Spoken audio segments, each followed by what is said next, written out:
After detecting an opening in the market for a trustworthy military survival knife, Justin Gingrich founded Ranger Knives, hoping to serve the military forces with some custom-made knives at very affordable prices. After a while, the quality of his knives gained a lot of recognition, and the Ontario Knife Company, a company that has been on the military market for over 50 years, reached an agreement with Gingrich to mass produce the Ranger knives. So, to make a long story short, the Ranger knives became so popular that started growing in lines and models. And now the Ranger line of OKC has over 20 different models. Each shines on its field. After a success stroke, two varieties appeared. The RD, which is only 3/16 in thickness to make it more of a crafts knife, and the NS series to get a more tactical knife out of the already successful Ranger line. In 2010, after the production of a hatchet in 3/8 of an inch in thickness in S7,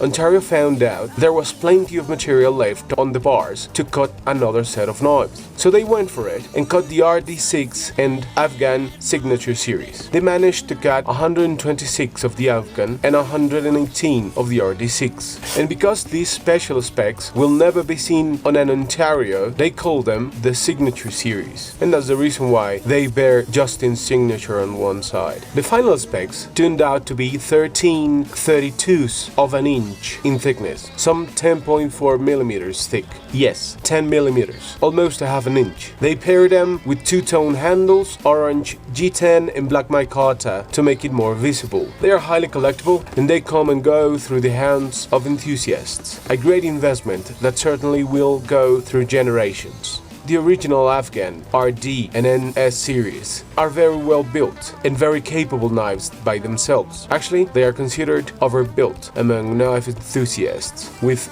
better specs and performance than the competition. But the signature series are in a class of their own. Compared with some other unusually thick knives, they are simpler, stronger, and sometimes better built. But the most important characteristic of them is that, unlike the other pry knives, as they are usually called, these perform as well as cutting knives. As far as the drawbacks of such unusual tools, I could point out first the weight. I personally like that feature, but hikers might want to stay away from those extra grams. The second would be the change in the ergonomics of the handle of the original design due to a thicker spine that derives on a cubic handle sensation on the hand. And the third would be that they never did any more of this, because they are awesome to the square. As you can see, they dwarf any other knife in their field.